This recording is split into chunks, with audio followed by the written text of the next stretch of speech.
O amor foi a nossa primeira lição e nossa primeira armadilha. Vamos conversar hoje sobre sintomas. O que eu aprendi quando o amor me decepcionou, de Marcella Ceribelli. Esse livro é fantástico para a gente pensar os relacionamentos afetivos e principalmente os impactos emocionais para nós mulheres. Essa capa faz parte da contracapa do Clube do Livro que a Marcella fez, que é o Atlas do Feminino, e aí eu vou falar um pouco sobre sintomas, certo?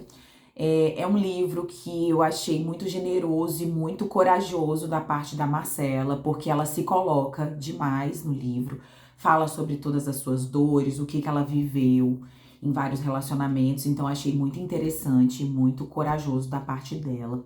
Aqui, mais uma vez, eu quero ressaltar que não é a minha pretensão dar conta da totalidade do livro. Eu vou trazer alguns pontos que me chamaram a atenção, que estão muito presentes na minha clínica, no meu atendimento, no dia a dia com as mulheres. E aí eu vou trazer alguns pontos importantes para a gente refletir sobre. Primeiro ponto muito importante que eu achei que a Marcella trouxe foi, logo na abertura, na página 7, um ponto chamado Novo Dicionário Amoroso, no qual ela traz alguns termos para dar nome às coisas. Ela inclusive cita um podcast muito conhecido, maravilhoso, que chama Para Dar Nome às Coisas, da Natália Souza. E aí ela fala sobre alguns termos, certo? Ela fala sobre mansplaining, ela fala sobre algumas coisas, por exemplo, fog, né, de fear, obligation e guilt, né, que ela traz aqui um termo fog, mas eu quero trazer um termo que me chamou muita atenção e que eu aprendi com a Marcella sobre isso, que é o gaslight. Essa origem desse termo gaslight vem da peça Gaslight, de mesmo nome, de 1938, escrita pelo dramaturgo britânico Patrick Hamilton, que captura com exatidão assustadora a manipulação, como a manipulação psicológica opera. Ambientada na Londres vitoriana, a trama gira em torno de Bella e Jack, um casal cuja relação é sustentada por manipulações calculadas. Jack diminui gradualmente o brilho das lâmpadas e o gás da casa e insiste que nada mudou, levando Bella a duvidar de sua percepção e aos poucos de sua própria sanidade. A peça foi um sucesso na época, ganhando adaptações para o cinema. Então, assim, é muito importante a gente pensar que em algumas relações, e aí a gente fala dos impactos emocionais, né? Em algumas relações tem muito desse quê de manipulação, principalmente o que muitas mulheres vivenciam. Ah, que não é nada disso, que você tá imaginando, você tá vendo coisas, mesmo estando diante do fato, por exemplo, da luz estar baixando, como na peça, né? Mas que é colocado pelos parceiros de que não nada mudou, você tá vendo coisa, é coisa da sua cabeça. Então, a importância de nomear isso e reconhecer quando estamos em uma relação que podemos estar sendo vítimas de manipulação. É muito importante a gente refletir sobre. E aí, na primeira parte, que ela chama de sintomas de engano, ela vai colocando muitas questões. E o que me chamou a atenção foi a romantização do sacrifício feminino, na página 32. Ela traz que a romantização do sacrifício feminino nunca foi uma escolha neutra. Ela atende a um propósito. Quando amar significa abrir mão, quando cuidar significa se anular, quando sustentar um relacionamento exige carregar todo o peso emocional sozinha, já não estamos falando de uma relação, mas de um sistema. Então, o quanto que é importante a gente pensar nessa questão coletiva, do que é atribuído às mulheres, do que é esperado das mulheres de uma relação, que em geral, a Valesca Zanello fala muito disso, né, de que toda a carga emocional fica em nossa responsabilidade, o quanto que isso é pesado. E aí, dessa questão de abrir mão, se anular, e aí é importante a gente pensar. E aí ela vai trazer aqui uma questão de que o amor, nesse contexto, não é uma experiência livre, é uma obrigação projetada para garantir que as mulheres cumpram funções específicas dentro da sociedade.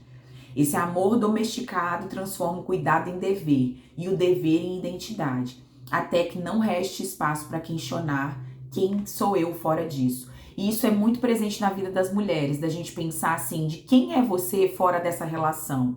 O que você se vê fazendo? Você gosta de fazer coisas que você faz sozinha? Quem você é fora da relação? E como as mulheres não conseguem se ver muitas vezes fora dessas relações, da ordem do insuportável terminar uma relação que não tá fazendo bem.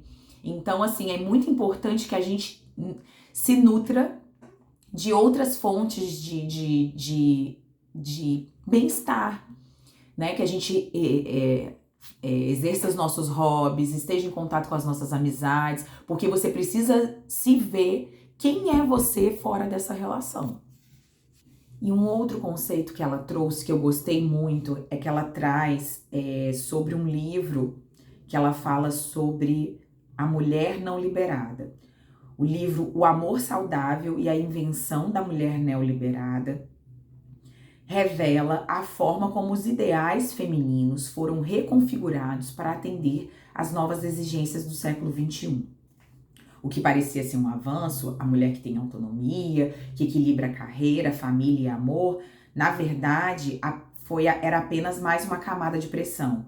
A mulher neoliberada é descomplicada, autossuficiente e não exige muito, vendendo a ideia de que ela conquistou tudo, simplesmente por aprender a não desejar mais. A mulher não liberada pode ser tudo, desde que seja eficiente, desejável, emocionalmente equilibrada. Não basta ser independente, é preciso ser inabalável. Então, o quanto que a invenção dessa mulher neoliberada, autossuficiente, trouxe apenas mais uma camada de pressão sobre nós mulheres. A camada da pressão estética, a camada de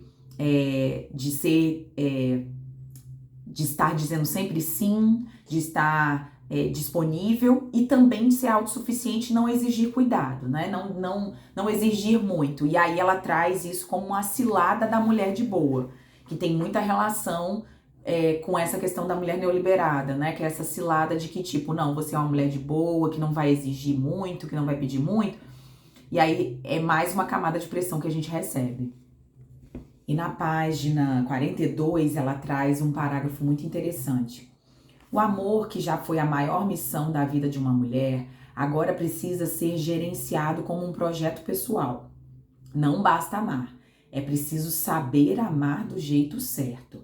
A mulher neoliberada não pode apenas sentir, ela precisa otimizar.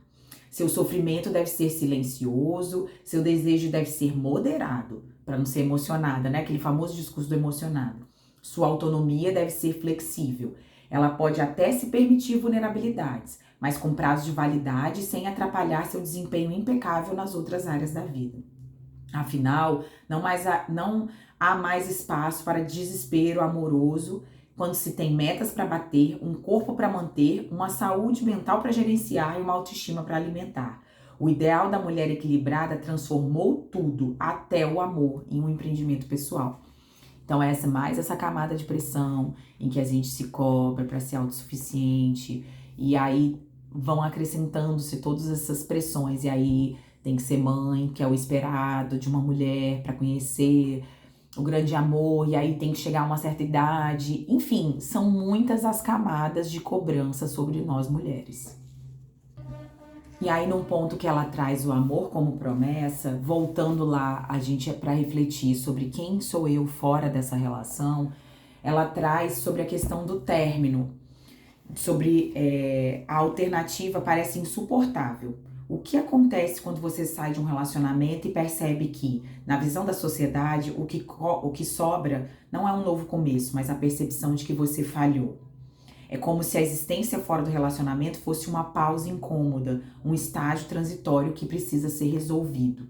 E aí que em muitos é muito arriscado nesse sentido, porque muitas mulheres às vezes se colocam em relacionamentos abusivos, ou então que não fazem o mínimo sentido justamente por esse estágio transitório que precisa ser resolvido logo. E aí às vezes você se questiona, tá, esse cara me escolheu, mas eu quero estar com esse cara, por exemplo, no caso dos relacionamentos heterossexuais, né? Aqui vamos falar predominantemente sobre isso. Então é muito complicado sobre esse fim visto como um estágio transitório que precisa ser resolvido e o que isso pode levar. E aí ela traz que o medo de terminar uma relação não vem apenas da dor de uma separação. Ela evidencia o papel central e absoluto que o amor desempenha na nossa identidade.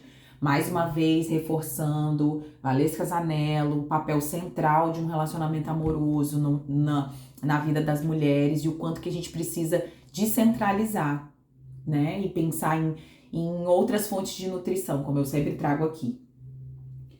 Como se amar fosse uma habilidade que, se bem executada, só pudesse levar a um único resultado, a permanência. E aí é isso, né? Até resgatando um pouco de Geni Nunes, como se um relacionamento só desse certo se durasse pelo resto da vida, até que a morte o separe. E assim, será que a gente não pode ter relações que sejam boas, que sejam saudáveis, mas que tenham um tempo, não precisa durar para sempre. Pode fazer sentido durante um tempo e deixar de fazer sentido para as pessoas depois de um tempo, né? E faz parte da vida, são os ciclos, né? E aí tem uma frase muito interessante aqui que ela trouxe, que é: para cada lugar que a gente se despede, tem outro fazendo festa para nos receber. E aí, assim, da importância de reconhecer quando é hora de encerrar um ciclo, né? Para que você possa se abrir para outras oportunidades e não falando somente de relacionamentos afetivos, de outras questões na sua vida que você pode ter desejo de se dedicar e direcionar a sua energia, digamos assim, a sua energia vital para, né? Que faz parte. E a gente precisa se reconhecer quando é hora de encerrar um ciclo. E aqui no final desse ponto, ela traz que, como diz a poeta Audre Lorde, não estou livre enquanto outra mulher for prisioneira, mesmo que suas correntes sejam diferentes das minhas.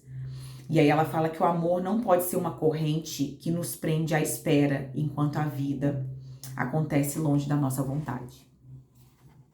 E aí vou me debruçar um pouco sobre a cilada da mulher de boa, que ela trouxe, que eu já citei um pouco. Vou trazer um parágrafo aqui nesse ponto que ela fala sobre a cilada da mulher de boa. Vivemos na era em que a autossuficiência virou quase um culto. Se ame primeiro, você não precisa de ninguém, só depende de você. Se a independência sempre foi um luxo masculino, por que agora se tornou uma obrigação feminina? Por que a mulher que se basta alivia os outros da responsabilidade de cuidado? E esse é um ponto bem crucial nessa cilada da mulher de boa. Ela não pede, não interrompe, não cansa. É só a mulher fácil em nova embalagem. Disponível, mas sem ser um problema. Desejável, mas sem ser uma ameaça. Adaptável, mas nunca uma demanda. Então essa é a grande cilada no sentido essa cilada da mulher de boa que não exige reciprocidade. Me vem a questão da reciprocidade aqui nessa cilada, que é você se colocar numa relação em que você pode estar se dedicando, mas você precisa ser de boa para não ser emocionada demais nem pedir demais. Aí é a cilada da mulher de boa. E aí ela volta na questão da mulher neoliberada, que tem ligação com essa questão da cilada da mulher de boa. A mulher neoliberada parece ter tudo: beleza, carreira, independência emocional, mas só parece. Porque por trás dessa fachada ainda está o peso de manter tudo funcionando. O equilíbrio emocional, o controle das expectativas, a leveza que nunca permite que ela desmorone. Ela aprendeu que o mundo não tolera mulheres que sentem, que pedem, que se colocam. Olha aí a cilada. Nos venderam a autossuficiência como sinônimo de poder, como se nossa força estivesse no fato de nunca precisarmos de ninguém. Mas, na verdade, essa suposta emancipação tem um sabor amargo, porque não nos trouxe a liberdade que prometeram, apenas uma nova forma de isolamento agora mascarada de conquista. Nos disseram que mulheres bem-sucedidas não deveriam pensar em relacionamentos, que independência significava desviar o olhar do amor.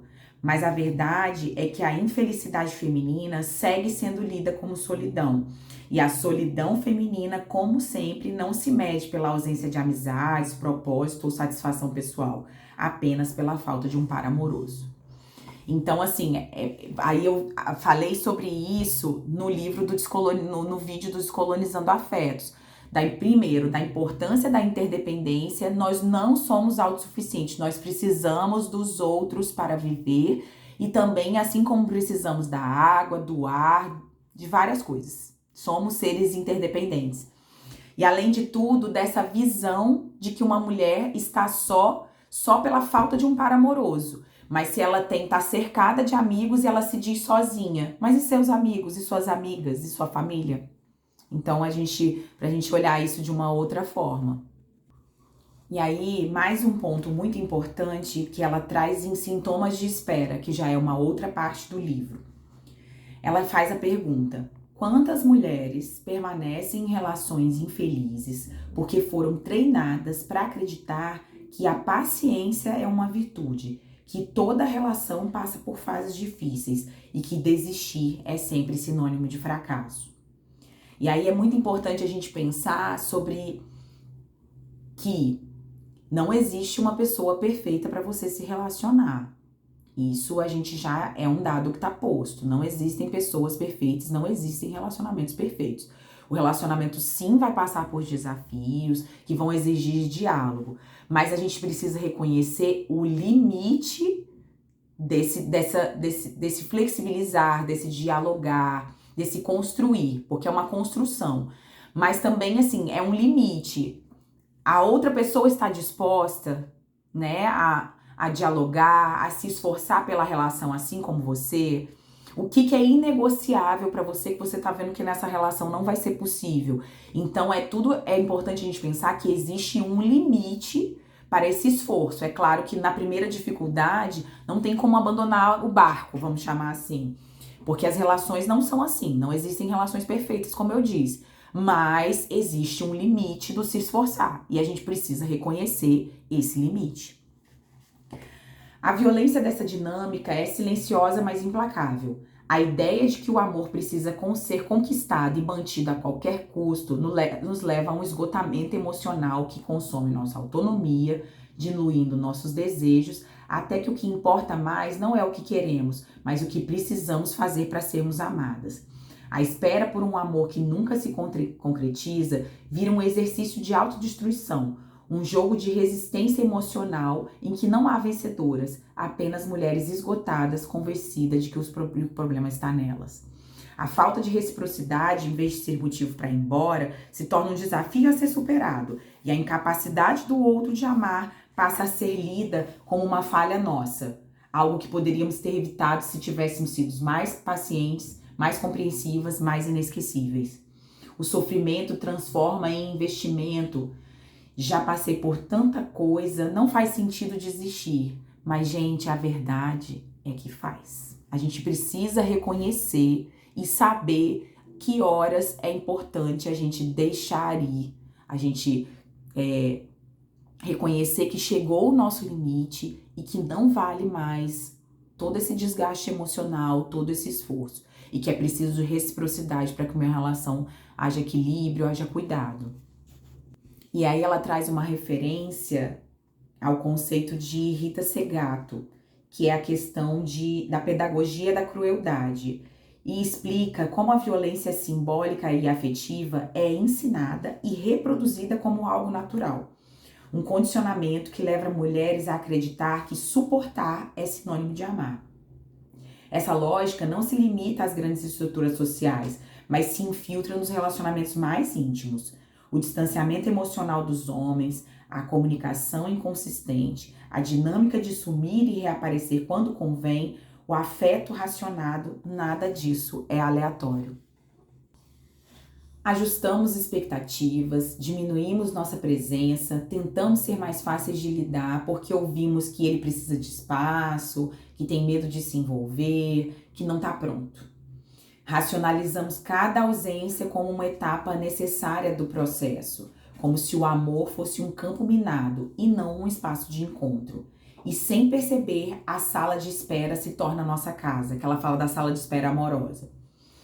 Aprendemos a nos alimentar de migalhas, a engolir desculpas requentadas, a acreditar que aquele amor que ainda não existe tem valor suficiente para justificar a fome.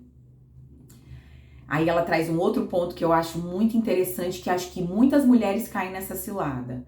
A promessa de que agora vai ser diferente se torna um convite irresistível para mais uma rodada de esperança, mais um giro na roleta da decepção. A cultura da espera nos faz acreditar que o amor está sempre distante e que desistir antes de conquistá-lo é admitir a derrota. Essa expectativa de comigo vai ser diferente, não, comigo ele tá sendo diferente, e aí a mulher vai se alimentando, vai esperando e nunca acontece. E aí um outro conceito que ela trouxe aqui que eu gostei muito é o amor próprio adestrado. Na página 97 ela coloca: a exigência do amor próprio deixou de ser um convite à liberdade e se tornou um contrato com cláusulas ocultas. Não basta se amar. É preciso exibir essa autossuficiência com confiança irrepreensível, estética impecável, estabilidade emocional inabalável. Como em todo mercado bem estruturado, há um produto para cada uma dessas demandas. Skincare para demonstrar que você se cuida, terapia para provar que você se resolve sozinha, coach para garantir que você vibra na frequência certa. Então, esse amor que passou a ser uma imposição. E aí ela traz a questão do conceito da Valesca Zanello, de amor próprio colonizado, que visa atender um ideal estético. E aí ela traz que a ideia de que a libertação feminina pode ser comprada, que a autonomia está no consumo da imagem certa, do corpo certo, do equilíbrio emocional perfeito. Hoje o amor próprio é mais que um conceito pessoal, ele é um diferencial competitivo. Não basta se amar, é preciso ser admirada por se amar. A mulher emocionalmente estável, que se resolve sozinha, que sabe se colocar, virou um modelo desejável, não apenas no romance, mas no trabalho, na publicidade e na amizade. A autoestima virou um símbolo de competência e essa competência é lucrativa. E aí ela traz que o amor próprio, ele não deveria ser um espaço ele deveria ser um espaço de acolhimento e não um critério de aprovação. Ela fecha o tópico falando que o verdadeiro amor próprio não nos ensina a esperar pelo amor, nem a esconder nossas necessidades de afeto sob camadas de otimismo estratégico. Ele nos ensina que não precisamos merecer o amor como se fosse um prêmio de resistência emocional, que nossa vulnerabilidade não é um defeito a ser corrigido, que o desejo por conexão não é um sinal de fraqueza, mas uma parte inegociável da nossa humanidade. E que no fim das contas, amor próprio não é aprender a se bastar, é não precisar provar que conseguimos. Então, gente, com isso, tem aqui vários outros pontos muito interessantes que ela vai trazer sobre sintomas de ansiedade, vários outros pontos que eu convido vocês, se vocês se interessaram, a lerem esse livro maravilhoso. É um livro muito bom da Marcela Ceribelli. Então, se você achar que alguém precisa ver esse vídeo, compartilhe, curta aqui, comenta e me fala sobre o que nesse livro fez sentido para você. Eu quero saber. E até o próximo vídeo.